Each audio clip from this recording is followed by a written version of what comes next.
அனைவருக்கும் வணக்கம். இன்றைக்கி நம்ம பார்க்க போகிற கதையில் 2 கதாபாத்திரங்கள் வராங்க. அரவிந்தன், காயத்ரி. இவங்களுக்குள்ளே என்ன சம்பவம் நடக்குதுன்னு இப்போ நம்ம பார்க்க போகிறோம். அரவிந்தனுக்கு ஆத்திரமாக வந்து கொண்டிருந்தது. இன்றைக்கி காயத்ரியை சந்திக்கும்போது அவளை நான் 4 அறை அறையலாமா? ஏன் அறைய வேண்டும்? காலுக்கு ஒவ்வாத செருப்பினால் கழற்றி விட்டு போக வேண்டியதானே என்று பலவாறு சிந்தனை செய்து கொண்டிருந்தான். நேற்று வரை அவள் மீது அவ்வளவு அன்பு வைத்திருந்தவன் இன்று அவளை இப்படி நினைக்க என்ன காரணம்? காயத்ரி தாயற்ற பெண், ஆதரவில்லாத அபலை, அனாதை ஆசிரமத்தில் வளர்ந்து வருபவள். இவளை நாம் காதலித்து திருமணம் செய்து கொண்டால் நம் வாழ்க்கை நன்றாக இருக்கும் என்று அரவிந்தன் எண்ணிக்கொண்டிருந்தான்.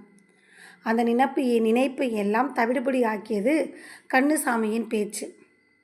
கண்ணுசாமி தள்ளுவண்டி வைத்திருக்கும் கண்ணுசாமி காயத்ரியை பற்றி அவனிடம் உளறியதுதான் இதற்கு எல்லாத்துக்கும் காரணம். அரவிந்தனின் கோபத்திற்கு மொத்த காரணம் அதான். அரவிந்து, உன்னுடைய காதலி காயத்ரி சாமியாருக்கும் பொஞ்சாதியம்மே. ஊரில் 4 பேர் இப்படி தான் பேசிக்கிறாங்க. என்னவோ போ, நீ தான் ஏமாந்தவன் என்று போகிற போக்கில் கூறிவிட்டு போனான் அரவிந்தனிடம். அரவிந்தனுக்கு கேட்டவுடன் தலைக்கு உச்சிக்கு ஏறியது கோபம். இன்றைய காயத்ரியிடம் ஒரு முடிவு கேட்டுவிடமேனே என்று காலை வரை எண்ணிக்கொண்டே இருந்தான். வழக்கம் போல் அவர்கள் சந்திக்கும் நேரம் வந்தது. காயத்ரியை பார்த்தவன் முதலில் அவளிடம் கேட்ட கேள்வியே இதுதான். உனக்கும் அந்த ஞானதேசிக ஆஸ்தாபனிக்கும் ஏதோ ஒரு லிங்க் இருக்குதாமே? ஊரில் 4 பேர் 4 பேசிக்கிறாங்க. கோபம் உச்சிக்கேறியது காயத்ரிக்கு. 4 பேர் 4 பேசிக்கிட்டு அதையெல்லாம் நீங்கள் நம்பிடுவீங்களா? உடனே அதை என்கிட்ட கேட்பீங்களா? உங்கள் மனசில் போட்டு குழப்பிக்கிங்களா? ஊரில் 4 பேர் 4 எப்பவுமே பேசிக்கிட்டே தானே இருப்பாங்க. நெருப்பு இல்லாமல் புகையுமா? அதனால தான் கேட்டேன். அரவிந்த், நிப்பாட்டுங்க உங்கள் பேச்சை. அனாதை ஆசிரமத்தில் வளர்ந்தவளாக இருக்கலாம், ஆனால் ஒழுக்கம் தவறினவில்லை நான். ஓ அப்படியா? சரி, அந்த ஒழுக்கத்தையும் தான் ஊரில் 4 பேர் பேசுகிறாங்களே என்றான் அரவிந்தன். இப்போவே என் கூட ஆசிரமத்துக்கு வாங்க, நான் அவரை உங்ககிட்ட அறிமுகப்படுத்தி வைக்கிறேன். அவர் கூட பேசுங்க. பேசினாலே உங்களுக்கு உங்கள் மனசில் இருக்க சந்தேகம்லாம் போயிடும். என்ன, நான் அந்த ஆளை பார்க்குறதா? தைரியமுள்ள ஆம்பளைனா நீங்கள் அவரை பாருங்கள் என்றால் காயத்ரி உறுதியாக தன்னுடைய குரலில். தான் பார்க்குறேனே அந்த ஆளையும் என்று சொல்லிக்கொண்டு காயத்ரியோடு நடந்தான் ஆசிரமத்துக்கு. சுவாமி ஞானதேசிகர் முன்பே பழக்கமானவர் போல வாங்க அரவிந்தன் என்று முகமலர்ச்சியோடு வரவேற்றார். அடேங்கப்பா, கிழவன் நல்ல நூல் சுற்றுறான்ப்பா என்று தனக்குள் தானே நினைத்து கொண்டான் அரவிந்தன். நீங்கள் 2 பேரும் ஒருத்தரை விரும்புகிறீங்கன்னு தெரியும். காயத்ரி என்கிட்ட எல்லாம் சொல்லியிருக்கா.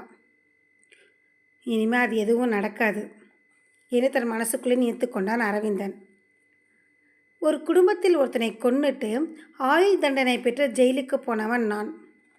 அதுக்கு முன்னாடியே கமலன்ற பெண்ணை காதலித்து கல்யாணம் ஆகிறதுக்கு முன்னாடியே அவளை கர்ப்பிணியாக்கின பாவத்தையும் நான் செஞ்சுருந்தேன். தண்டனை காலம் முடிஞ்சும் கமலத்தை தேடி அலைந்த போது வேறு திருமணமே வேண்டாம் என்று ஆன்மீகவதி ஆகினேன். கமலத்தையும் என்னால் கண்டுபிடிக்க முடியவில்லை. ஒரு கைத்தேர்ந்த ஜோதிடர் என் நண்பரானார். அவரால் திறமையான ஜோதிடத்தை கற்றுக்கொண்டு நல்ல ஜோதிடனாகவும் விளங்கினேன். வருமானம் குவிந்தது. அதை வைத்து இந்த ஆசிரமத்தை நிறுவினேன். யாரிடமும் நன்கொடை வாங்காமல் இந்த சேமிப்பு பணத்திலிருந்து வரும் வருவாய் வைத்தே நிர்வாகம் செய்து வருகிறேன். பல ஏழை பெண்களுக்கு இலவசமாக தாலி, சேலை, பணம் தந்து திருமணம் உதவி செய்கிறேன். இதையெல்லாம் கேட்க பிடிக்காதவன் அரவிந்தன் தன்னோட முகத்தை திருப்பிக் கொண்டான். இவருடைய சொந்த கதையை கேட்குறதுக்காக நான் இப்போ வந்தேன். எதுக்கு தான் இங்கே வந்தேன் போல இருக்கு. காயத்ரி என் மகள், கமலத்துக்கு பிறந்தவள். நான் தான் கமலத்தை கண்டுபிடிக்க முடியவில்லை தவிர அவள் என் வளர்ச்சியை தெரிந்து வைத்திருந்தாள். திடீரென்று ஒரு நாள் சாலை விபத்தில் சிக்கி இறக்கும் தருவாயில் எனக்கு ஆள் அனுப்பினாள். ஆனால் நான் போகும் முன் அவள் இறந்து விட்டாள். ஹாஸ்டல் வீட்டில் தங்கி படித்து கொண்டிருந்த காயத்ரிக்கு பிறகு எல்லா உதவிகளையும் நான் தான் செய்தேன். படிப்பு முடிஞ்சதும் எனக்கு துணையாக ஆசிரமத்தில் நிர்வாக மேற்பார்வையாளராக அவளை நியமித்தேன். ஆனால் நான் தான் அவளது தந்தை என்பது இதுவரை அவளுக்கு தெரியாது. சொல்லும் போதே மகளை அன்பும் வாஞ்சியும் எழுத பார்த்தார். அவள் அப்பா என்று அவர் காலை தொட்டு வணங்கினாள். காயத்ரிக்கே இது புதுவித ஆச்சரியத்தை கொடுத்தது. ஞானதேசிகர் பேச்சை தொடர்ந்தார். அரவிந்தன், காயத்ரியின் தாய் கமலம்மாள் யார் என்பதை கூறட்டுமா? அரவிந்தனுக்கு போர் அடித்தது. அவரது பேச்சு யார் கேட்பார் என்பதைப் போல் முகத்தை திருப்பி, சொல்லுங்கள் என்றான் கடுப்பாக. அவள் உன் அக்கா என்றார். அரவிந்தனுக்கு அந்த வார்த்தைகள் இன்ப அதிர்ச்சியை தந்தன. உண்மையாவா என ஒரு கணம் திகைத்தான். ஆமாம் அரவிந்தன், நீ 3 வயதாக இருக்கும்போது மதுரை சித்திரை திருவிழாவில் காணாமல் போய்விட்டதாக கமலம் கூறியதுண்டு. அவள் கூறிய அங்க அடையாளங்களில் முக்கியமான ஒன்று கழுத்து பிடரியில் கரியனத்தில் ₹1 நாணயங்களில் உள்ள மச்சம். தன்னை அறியாமலே அவனது வலதுகரம் தன் கழுத்தில் இந்த மச்சத்தை வருடியது. இதுதான் விதி என்பது எப்படி முடிச்சு போட்டுள்ளது பார்த்தாயா? ஊழ்வினை பயனால் நல்லது கெட்டதெல்லாம் நடந்தே தீரும். காயத்ரி உனக்கு உரியவள் என்றார் ஞானதேசிகர். ஐயோ, தெரியாமல் சந்தேகப்பட்டு விட்டேனே. காயத்ரி போல் ஒரு நல்ல பெண் மனைவியாக கிடைக்க என்னது அதிர்ஷ்டம் அல்லவா என்று காயத்ரியின் கையை பிடிக்கப் போனான் அரவிந்தன். கையை தள்ளுங்கள். எந்த விதத்திலும் எனக்கு அருகதை இல்லாதவர்கள் நீங்கள். ஒரு பெண்ணை பார்த்தவுடனே அவள் நல்லவளா கெட்டவளா என்று எந்தவித யோசனையும் இல்லாமல் ஊரார் பேசுவதை கேட்டுக்கொண்டு அவள் மீது எப்படி உங்களால் சந்தேகப்பட முடியும்? இப்போ மனைவியாவதுக்கு முன்னாடி இவ்வளோ சந்தேகப்பட்ட நீங்கள் நாளை மனைவியானதுக்கு அப்புறம் எந்த அளவு சந்தேகப்படுவீர்கள்? உங்களுக்கு ஒவ்வொரு முறையும் நான் விளக்கம் கொடுத்து கொண்டிருக்க முடியாது. அன்பு என்பது நம்பிக்கையாலும் சேர்ந்த ஒன்றாக இருக்க வேண்டும்.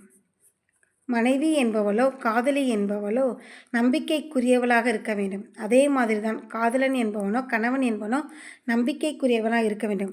அந்த நம்பிக்கை உடைந்து போனால் அங்கே வாழ்வதற்கு ஒன்றும் இல்லை. இனிமேலும் என்னை தேடி வராதீர்கள். உங்களோடு வாழ்வதற்கு பதில் இந்த ஆசிரமத்தில் இருந்து சேவை செய்வதே என் விருப்பம் என்று தன் முடிவை தீர்க்கமாக கூறினாள் காயத்ரி. கதை முடிந்தது. இது மாதிரி இன்னொரு கதையில் பார்க்கலாம். கதை பிடிச்சிருந்தா லைக் பண்ணுங்கள், ஷேர் பண்ணுங்கள், நம்ம சேனலை சப்ஸ்கிரைப் பண்ணுங்கள். நன்றி.